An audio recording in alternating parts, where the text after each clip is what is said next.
আসসালামু আলাইকুম। আপনারা সকলে কেমন আছেন? আলহামদুলিল্লাহ, আপনাদের দোয়া এবং ভালোবাসায় আমিও ভালো আছি। বাড়িতে আসছিলাম সুখের আশায়। সুখ এমন জিনিস, আসলে সুখ জিনিসটা সবার কপালে হয় না। আপনারা সবাই জানেন আমি কোন জায়গায় ছিলাম বা কোথায় ছিলাম। আগামী 15টা বছর আমি গাজীপুর ছিলাম।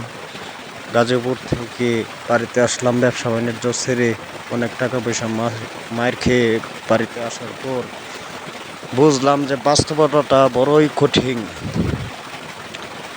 বাঁচতে গেলে জীবনের সাথে যুদ্ধ করতে হয়, এটাই বড় বাস্তবতা। দেখেন শেয়াল রাত্রেবেলা, এরি বাবা, শেয়াল কেমনে ঘুরে। তো বাস্তবতা অনেক কঠিন। বাঁচতে গেলে জীবনের সাথে অনেক যুদ্ধ করতে হয়। অনেক টাকা পয়সা আমার মানুষ মাইরে খেয়ে গেছে, যার ফলে আমি ব্যবসাটা ছেড়ে দিলাম। গাজীপুরে ছিলাম, আমার মনে হয় গাজীপুর থাকাটাই ভালো ছিল আমার। তবে গাজীপুর একবারে ছাড়ি নাই, আমি কারো টাকা পয়সা মাইরা আসি নাই। এখনও বুক ফুলায় গাজীপুর যাই।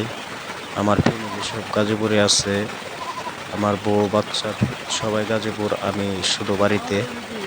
আমি বাড়িতে একটা কারণে আসছি, যে কোনো একটা প্রয়োজনে আসছি। প্রয়োজনটা আমি ডিসিশন নিয়েছি, আপনারা সবাই কমেন্ট করে জানাবেন। আমি ডিসিশন নিয়েছি বাইরে চলে যাব, যেহেতু আমার টাকা পয়সা সে একটা নাই এখন। আমি বাড়িতে একটা উদ্দেশ্য আসা, যে আমি বাড়িতে থেকে কিছু টাকা পয়সা, আপনারা জানেন দেশে না থাকলে কেউ ঋণ দিতে চায় না। এই কারণে আমি আসলাম দেশে। একমাত্র উদ্দেশ্য হইল টাকার। আমি যাই কিছুদিন বাড়িতে থাকি, দেশে থাকার আগ পর্যন্তই এই শুধু টাকার উদ্দেশ্যে আমি দেশের বাড়িতে আসা আমার। তো আপনারা সবাই দোয়া করবেন আমার জন্যে, আমিও আপনাদের জন্য দোয়া করব মন থেকেই, যাতে আমি সবার আমি গাজীপুরতে ব্যবসা ছেড়ে দিছি। আমার কাছে কেউ একটা টাকা পাবে না। আমি মানুষের কাছে টাকা পাই অনেক, কিন্তু কেউ আমার বিপদের সময় টাকাটা দিতেছে না। বিপদ পার পার আমার বিপদের সময় যদি আমি টাকা না পাই, আর আমি 2 টাকা পাই। আপনারা জানেন আমার একজনে দিনাজপুর, একজনে আমার পরিচিত যারা আছেন, আমার একটা গাজীপুরে মামলা চলতেছে। দিনাজপুরে একজন আমার 3,02,200 টাকা মাইরে খেয়ে গেছে 2020 সালে, করোনার প্রথম মাসে।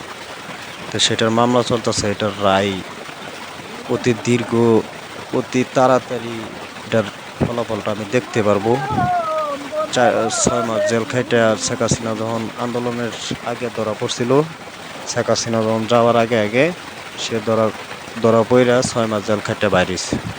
বাইরানোর পরে হ্যাঁ সত্যবিহীন জামিন পাইছিল বাদীর সাথে আপোষ হওয়ার জন্য, কিন্তু সে আপোষ হয় নাই। ইতিপূর্বেই মনে করুন আরেকটা ওয়ারেন্ট গেছে, এখনো সেই মামলাটা রানিংয়ে আছে। তাই আরেকজনের কাছে আমি 4 লক্ষ টাকা পাবো, সেও টাকাটা দিতেছে না।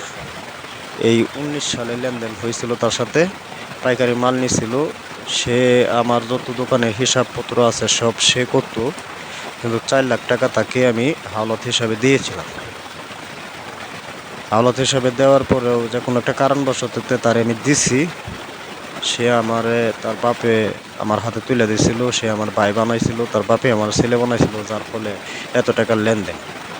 তার ফ্যামিলিগত সবাই জানে, তার মামা জানে, সবাই আত্মীয় স্বজন যারা আছে তার দেশের বাড়ির সবাই জানে।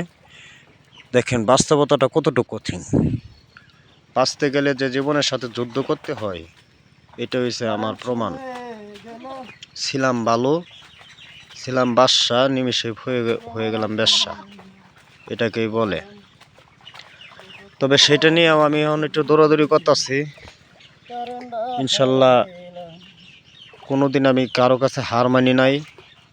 আল্লাহ আমাকে সেই শক্তি সাহস দিয়েছে। আমি যে টাকা পয়সা আমার বয়সে, আমি এই বয়সে যে টাকা মার খাইছি, তবে মানুষ মায়েরা গিয়া সুখে নাই, আমি সুখে থাকতে দেব না। আপনারা শুধু আপনাদের শুধু ভালোবাসাটাই দরকার, এটাই আমার অনুরোধ। আর আপনারা আমার জন্য দোয়া করবেন, শুধু দোয়া করবেন। আল্লাহ এক ব্যক্তি, মানুষ যদি নিজ দিকে টানে, আল্লাহ যদি উপর দিকে টানে, কেউ নিজ দিকে টাবাইতে পারবে না। তাই আপনারা দোয়া এবং ভালোবাসাটাই মনে করেন যে কাম্য। আপনারা সবাই আমার জন্য দোয়া করবেন, ভালো থাকবেন, সুস্থ থাকবেন, সেই দোয়া আমি মন থেকেই করি। আলহামদুলিল্লাহ, আল্লাহ আপনাদেরকে সুস্থ রাখুক, ভালো রাখুক। মাহে রমজান মাস, এই রমজান মাসে রোজা থেকে আমি এইসব কাজ করি। এই রমজান মাস যে কয়টা রোজা গেছে, পুরাটি রোজায় মনে করেন যে আমি এভাবে কাজ করতেছি বাড়িতে। বাস্তবটা অতি সহজ না, বাস্তবটা বড়ই কঠিন।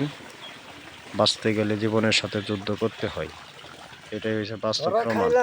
এটাই, সবাই ভালো থাকবেন, সুস্থ থাকবেন। আল্লাহ হাফেজ।